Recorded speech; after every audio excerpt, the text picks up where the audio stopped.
Friends, this story goes back many years. In a small village of an unknown state, there stood a tiny mud house. Calling it a house would almost be an exaggeration. 4 weak mud walls, a broken wooden door hanging loosely on its hinges, a roof made of old clay tiles, leaking whenever it rained. Inside that fragile house lived a 17-year-old boy named Manohar. Manohar's family was considered one of the poorest families in the village. His father was a daily wage laborer. Every morning, he would leave home not knowing whether he would get work or not. Some days he carried water from wells. Some days he plowed fields. Some days he carried bricks and cement at the landlord's house. Whatever work he found, he accepted silently. Manohar's mother also worked whenever someone called her. Cleaning fields, cutting crops, removing grass, anything that could earn a few rupees. But work was not available every day. And when there was no work, hunger became their permanent guest. Manohar had studied till 5th grade in the government school of the village. He loved studying, but poverty does not allow dreams to grow freely. His notebooks were torn. His pencil was so small it was hard to even hold it properly. Other children laughed at him. "Look, the torn clothes Manohar has come. His slippers are broken again." Manohar endured everything silently. At first, he didn't understand why everyone made fun of him. Later, he realized the truth. The real reason was poverty. Many nights, his mother slept without eating so that her son could eat at least a little. His father returned home tired every night, his clothes soaked in sweat. He would smile weakly and say, "Son, just be patient. One day everything will be fine." But Manohar knew those were only words to comfort him. Reality was cruel. There was no sign that things would improve anytime soon. In the village lived a moneylender, Lala Seth. He lent money to poor people, but at such high interest that no one ever escaped his trap. Manohar's father had borrowed some money to buy food grains. Whenever Lala Seth came, he would stand outside the house and shout loudly, "Hey laborer, when will you return my money? The interest is increasing every day." Manohar would watch from a corner. His father folded his hands. His mother begged with tears in her eyes, "Please give us some more time. There's no work these days." Lala Seth laughed cruelly. "People like you are the reason villages get ruined. You eat but never repay." Manohar's blood boiled, but he was young and helpless. He could only ask himself, is being poor really such a big crime? Sometimes the situation became so bad that there was only dry bread at home. Sometimes not even that. His mother would say, "I'm not hungry today. You eat." Manohar knew she was lying. He would push the bread towards her. "No mother, you eat. I already ate jaggery while working in the fields." In reality, his stomach was burning with hunger. But seeing his mother hungry hurt him even more. Time passed. Childhood innocence turned into painful maturity. At 17, Manohar understood one thing clearly. Poverty is not God's curse. It is the result of lack of opportunity.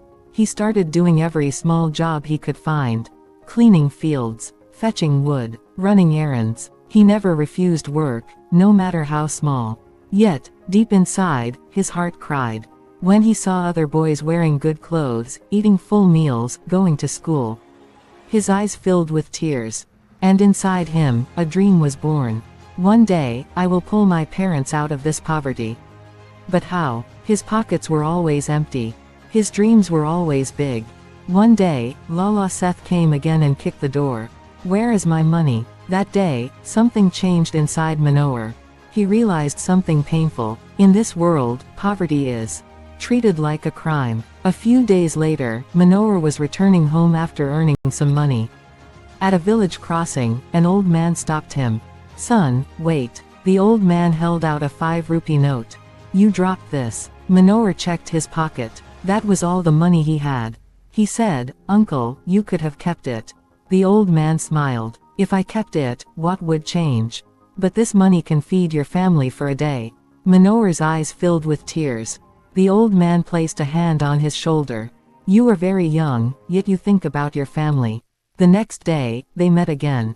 Under a peepal tree, the old man said, "Being born poor is not a sin. But dying poor is the biggest sin, if you never tried to change your life." Those words ignited a fire inside Manohar. The old man advised him to go to the city. That night, Manohar could not sleep. The sentence echoed in his mind. Being born poor is not a sin. Dying poor is. With his parents' blessings, Manohar left for the city. A small bag, a few clothes, and a heart full of fear and hope. The city was big, noisy, and unforgiving. He slept at the bus stand. Went hungry. Searched for work. Days passed with rejection, until one night, a truck stopped. The driver asked for help unloading newspapers. For the first time, Manohar earned money in the city. That night, hope was reborn.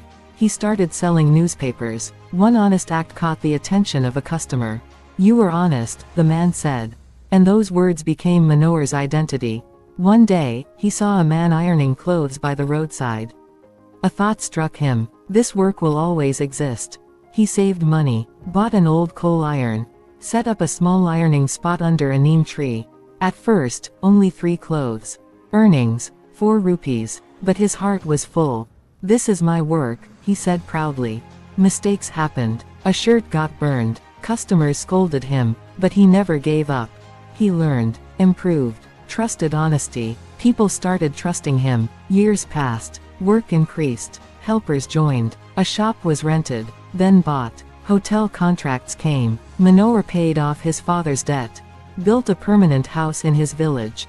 The boy who slept hungry now provided jobs. One day, he met the old man again. The man smiled. "I only lit the fire. You kept it burning." Friends, being born poor is not your fault. But surrendering to poverty is.